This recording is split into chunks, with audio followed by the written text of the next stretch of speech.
మనం ప్రతిరోజు చెప్పుకునే లలితా సహస్రనామ పారాయణంలో 126 శ్లోకాల వరకు పూర్తయినాయి కదండి. ఇప్పుడు 101 నుంచి 126 వరకు కూడా శ్లోకాలను 2 సార్లు పారాయణ చేసుకుందాం. ధ్యానం అరుణాం కరుణాతరంగితాక్షీం ధృతపాశాంకుశపుష్పబాణచాపాం అణిమాదిభిరావృతాం మయూకైః అహమిత్యేవ విభావయే భవానీం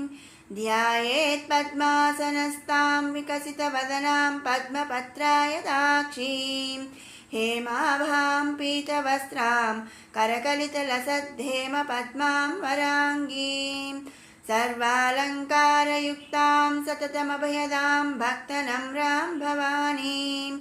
श्रीविद्यां शान्तमूर्तिं सकलसुरनुतां सर्वसम्पत्प्रदात्रीं सकुङ्कुमविलेपनामलिकचुम्बिकस्तूरिकां समन्दहसितेक्षणां ससरचापपाशाङ्कुशाम् अशेषजनमोहिनीमरुणमाल्यभूषोज्ज्वलां जपाकुसुमभासुरां जपविदौ स्मरेदम्बिकाम् कालरात्र्यादिशक्त्यौघवृता स्निग्धौ धनप्रिया महावीरेन्द्रवरदा राकिण्यम्बा स्वरूपिणी मणिपूराज्यनिलया वदनत्रयसंयुता वज्राधिकायुधोपेता डामर्यादिभिरावृता रक्तवर्णा मांसनिष्ठा गुणान्नप्रीतमानसा समस्तभक्तसुखदा लाकिन्यम्बा स्वरूपिणी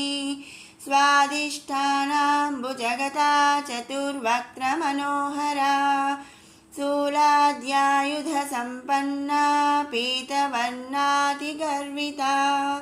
मेधोनिष्ठा मधुप्रीता बन्दिन्यादिसमन्विता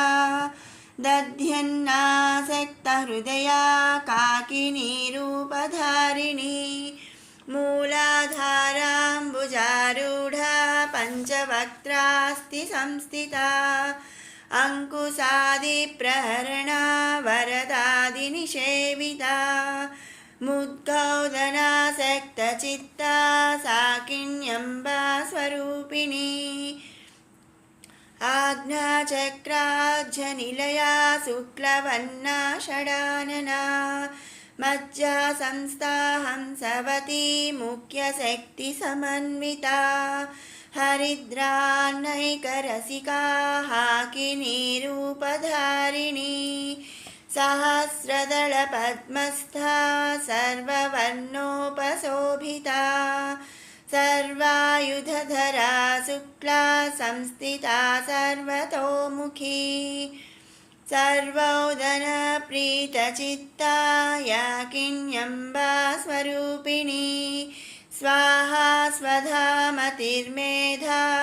श्रुतिः स्मृतिरनुत्तमा पुण्यकीर्तिः पुण्यलभ्या पुण्यश्रवणकीर्तना पुलोमजार्चिता बन्धमोचनी बन्धुरालका विमर्शरूपिणी विद्या वियदादिजगत्प्रसूः सर्वव्याधिप्रशमनी सर्वमृत्युनिवारिणी अग्रगण्या चिन्त्यरूपा कलिकल्मषनाशिनी कात्यायनी कालहन्त्री कमलाक्षनिषेविता ताम्बूलपूरितमुखी दाडिमी कुसुमप्रभा मृगाक्षी मोहिनी मुख्या मृडानी मित्ररूपिणी नित्यतृप्ता भक्तनिधिः नियन्त्री निखिलेश्वरी मैत्र्यादिवासना लभ्या महाप्रलयसाक्षिणी पराशक्तिः परानिष्ठा प्रज्ञानघनरूपिणी माध्वीपानालसामत्ता मातृकावर्णरूपिणी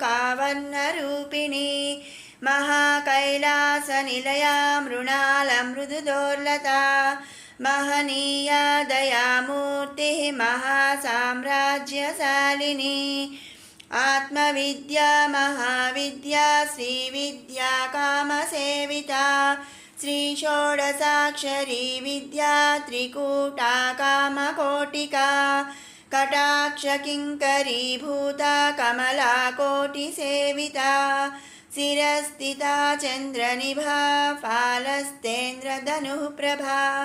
हृदयस्था रविप्रख्या त्रिगोणान्तरदीपिका दाक्षायणी दैत्यहन्त्री दक्षयज्ञविनाशिनी दरान्दोलितदीर्घाक्षी दरहासोज्ज्वलोन्मुखी गुरुमूर्तिर्गुणनिधिर्गोमाता गुहजन्मभूः देवेशी दण्डनीतिस्था दहराकाशरूपिणी प्रतिपन्मुख्यराकान्ता तिथिमण्डलपूजिता कलात्मिका कलानाथा काव्यालापविमोदिनी सचामररमावाणी सव्यदक्षिणसेविता आदिशक्तिरमेयात्मा परमा पावनाकृतिः अनेककोटिब्रह्माण्डजननी दिव्यविग्रहा क्लींकारी केवला गुह्या कैवल्यपददायिनी त्रिपुरा त्रिजगद्वन्द्या त्रिमूर्तिस्त्रिदशेश्वरी त्र्यक्षरी दिव्यगन्धाढ्या सिन्दूरतिलकाञ्चिता उमा शैलेन्द्रतनया गौरी गन्धर्वसेविता మరొక మారు పారాయణ చేసుకుందాము. कालरात्र्यादिशक्त्यौघौ वृता स्निग्धौ धनप्रिया महावीरेन्द्रवरदा राकिण्यम्बा स्वरूपिणी मणिपूराज्यनिलया वदनत्रयसंयुता वज्राधिकायुधोपेता डामर्यादिभिरावृता रक्तवर्णा मांसनिष्ठा गुणान्नप्रीतमानसा समस्तभक्तसुखदा लाकिन्यम्बा स्वरूपिणी स्वादिष्ठानाम्बुजगता चतुर्वक्त्रमनोहरा शूलाद्यायुधसम्पन्ना पीतवर्णातिगर्विता मेधोनिष्ठा मधुप्रीता बन्दिन्यादिसमन्विता दध्यन्नासक्तहृदया काकिनीरूपधारिणी मूलाधाराम्बुजारूढा पञ्चवक्त्रास्ति संस्थिता अङ्कुशादिप्रहरणा वरदादिनिषेविता मुद्गौदनासक्तचित्ता साकिन्यम्बा स्वरूपिणी आज्ञाचक्राज्यनिलया शुक्लवर्णा षडानना मज्जा संस्था हंसवती मुख्यशक्तिसमन्विता हरिद्रान्नैकरसिका हाकिनीरूपधारिणी सहस्रदलपद्मस्था सर्ववर्णोपशोभिता सर्वायुधधरा शुक्ला संस्थिता सर्वतोमुखी सर्वोदनप्रीतचित्ता याकिन्यम्बा स्वरूपिणी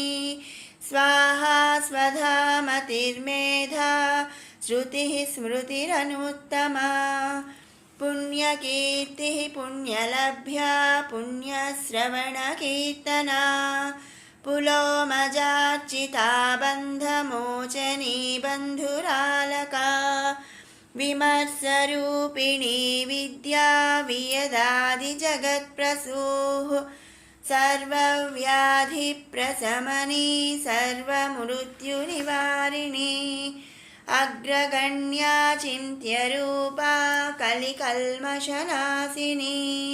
कात्यायनी कालहन्त्री कमलाक्षनिषेविता ताम्बूलपूरितमुखी दाडिमी कुसुमप्रभा मृगाक्षी मोहिनी मुख्या मृडानी मित्ररूपिणी नित्यतृप्ता भक्तनिधिः नियन्त्री निखिलेश्वरी मैत्र्यादिवासना लभ्या महाप्रलयसाक्षिणी पराशक्तिः परानिष्ठा प्रज्ञानघनरूपिणी माध्वीपानालसामत्ता मातृकावर्णरूपिणी महाकैलासनिलया मृणालमृदुदोर्लता महनीया दयामूर्तिः महासाम्राज्यशालिनी आत्मविद्या महाविद्या श्रीविद्या कामसेविता श्रीषोडशाक्षरी विद्या त्रिकूटा कामकोटिका कटाक्षकिङ्करीभूता कमलाकोटिसेविता शिरस्थिता चन्द्रनिभा फालस्तेन्द्रधनुः प्रभा हृदयस्तारविप्रख्या त्रिगोणान्तरदीपिका दाक्षायणी दैत्यहन्त्री दक्षयज्ञविनाशिनी दरान्दोलितदीर्घाक्षी दरहासोज्ज्वलोन्मुखी गुरुमूर्तिर्गुणनिधिर्गोमाता गुहजन्मभूः देवेशी दण्डनीतिस्ता दहराकाशरूपिणी प्रतिपन्मुख्यराकान्ता तिथिमण्डलपूजिता कलात्मिका कलानाथा काव्यालापविमोदिनी सचामररमावाणी सव्यदक्षिणसेविता आदिशक्तिरमेयात्मा परमा पावनाकृतिः अनेककोटिब्रह्माण्डजननी दिव्यविग्रहा क्लींकारी केवला गुह्या कैवल्यपददायिनी त्रिपुरा त्रिजगद्वन्द्या त्रिमूर्तिस्त्रिदशेश्वरी त्र्यक्षरी दिव्यगन्धाढ्या सिन्दूरतिलकाञ्चिता उमा शैलेन्द्रतनया गौरी गन्धर्वसेविता। ॐ श्रीमात्रे नमः।